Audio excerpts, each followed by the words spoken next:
والله العظيم اقسم بالله العلي العظيم وانا بحلف اهو ان جوه لجنه الحكام عندهم شعور ان الراجل يعني في حاجه غريبه هم مش فاهمينه.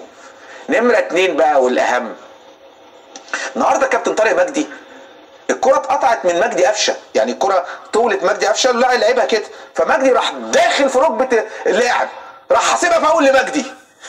يعني ايه؟ يعني كابتن طارق مجدي اخر 10 دقائق كل الفاولات مش محسوبه لفاركو، واي فاول حتى لو الاهلي هو اللي عامله يتحسب فاول ليه.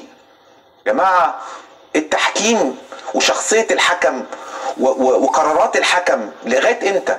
انا عايز اعرف الحكام بيرجعوا يشوفوا نفسهم في الماتشات؟ بيقعدوا يتفرجوا على نفسهم في الماتشات؟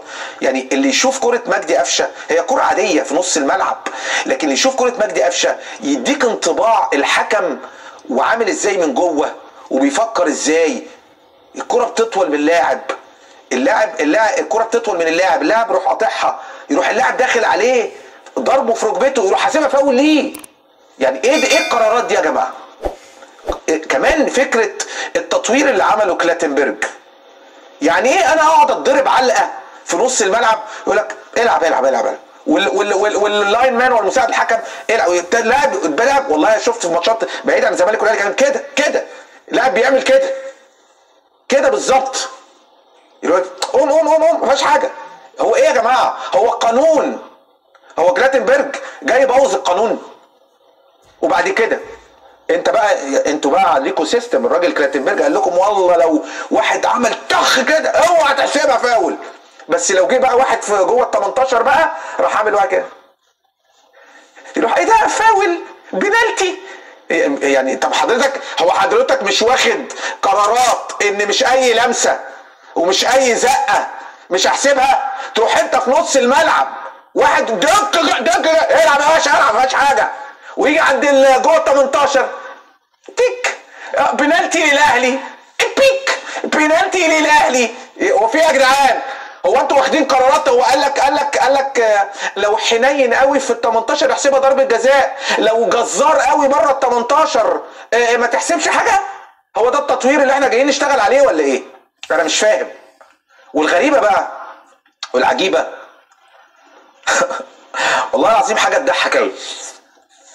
كان في من ايام كده شويه من السنه اللي فاتت كان في كلام على تغيير عصام عبد الفتاح، فكان كابتن ياسر عبد الرؤوف بيطلع معانا، فكابتن ياسر عبد الرؤوف هو محلل قناه الزمالك، كابتن ناصر عباس هو محلل قناه الاهلي، تمام؟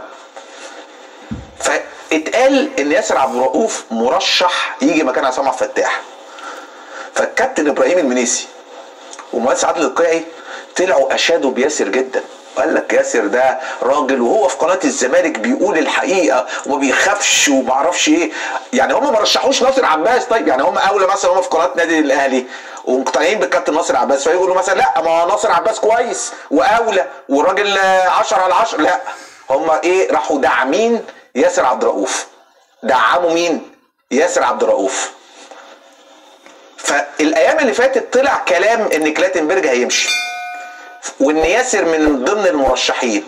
فوجئت الاستاذ ابراهيم المنيسي على صفحته والمهندس عادل وكمان معاه علاء كاذب، علاء الارهابي اللي عايش بره ده اللي بيقعد يشتم في مصر ده وبيقعد يالف ده. انا اقول لكم حاجه تضحك دلوقتي على علاء ده، راح مقطعين في ياسر عبد الرؤوف. الله، هو انتوا انا قطعوا في ياسر، وازاي يجي واحد من قناه الزمالك وازاي وما اعرفش ايه وقعد